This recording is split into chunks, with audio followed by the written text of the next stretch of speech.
Oh, it's not good morning, it's good afternoon, YouTubers. People in the world watching YouTube. So, wow man, October 18th already, or 19th actually.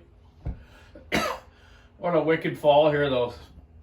Been beautiful weather. Still nice and sunny out today, but we're expecting some rain around Friday. We definitely needed to get them salmon up the rivers and get some moisture in our ground here.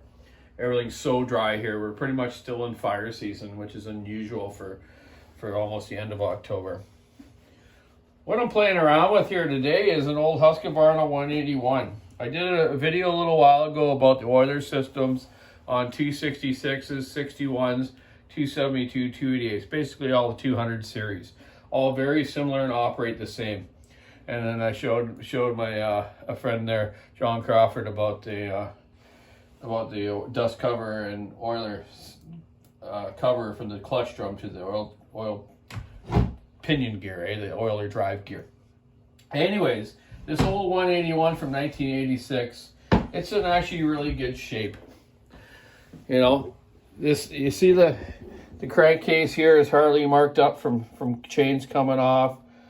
You know, in here, the bar pad wear here is very minimal. It's just sat around and just done its course of time, right? It's dirty, it's ugly, but I'm gonna power wash it up. I'm gonna put some new seals in it and bearings and freshen it up. I decided the carburetor on this thing was leaking down, it was flooding. So the needle wouldn't seat on the seat. Needle wouldn't seat on the seat. Is that the way to say it? Sure, okay, sounds good. So, I've checked the numbers out on this saw, and the intake timing is 140 degrees of duration, exhaust 145. Quite schmoggy for these old saws. So, and the squish was 48 thousandths, but so removing the gasket will give me 30. So on these saws, these particular one on the 181 had thin ring pistons.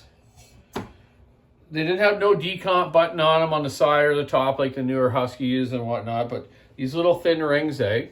You look at this piston though. This thing's like brand new still. This saw never got used much since 1986. Wow, it's only 20 years old then. Yeah, do the math. Yes, I'm old. 56. That was 30 years ago. 30? 36 years ago. Whoa! So anyways, cylinder itself, hardly any carbon. Has quite a tight combustion chamber in it compared to some of the newer saws. This is almost like a McCulloch 125 or 91 cart engine combustion chamber.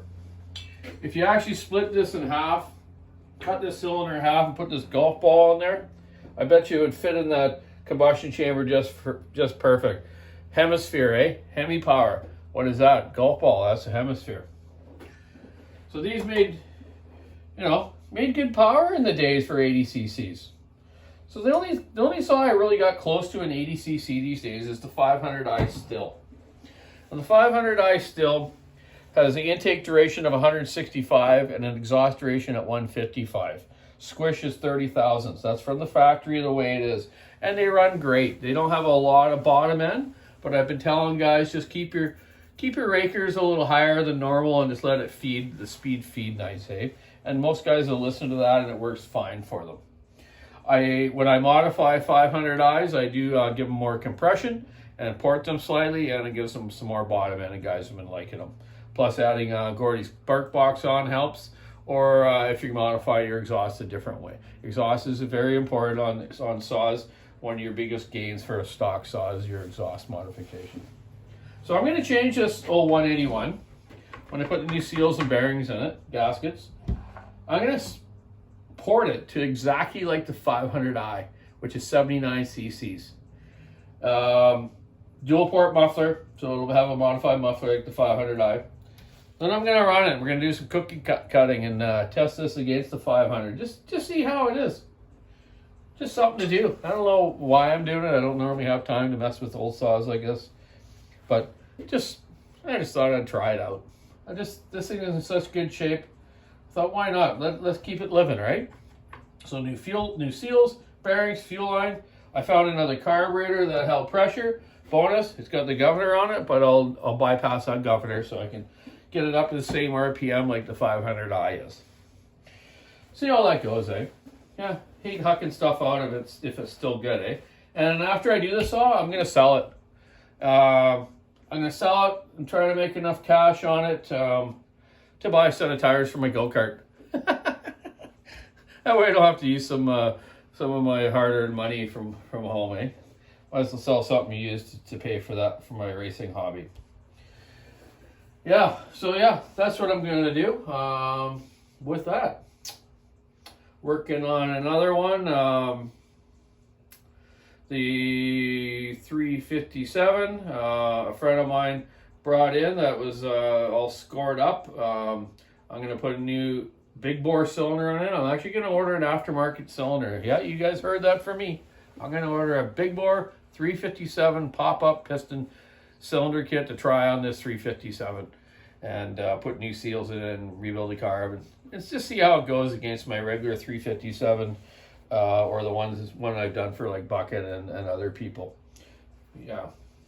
So something else in the works, eh? I'll show you tonight too. I actually just started fixing up a little shop at home in my shed because to drive back and forth, you know, the cost of fuel these days.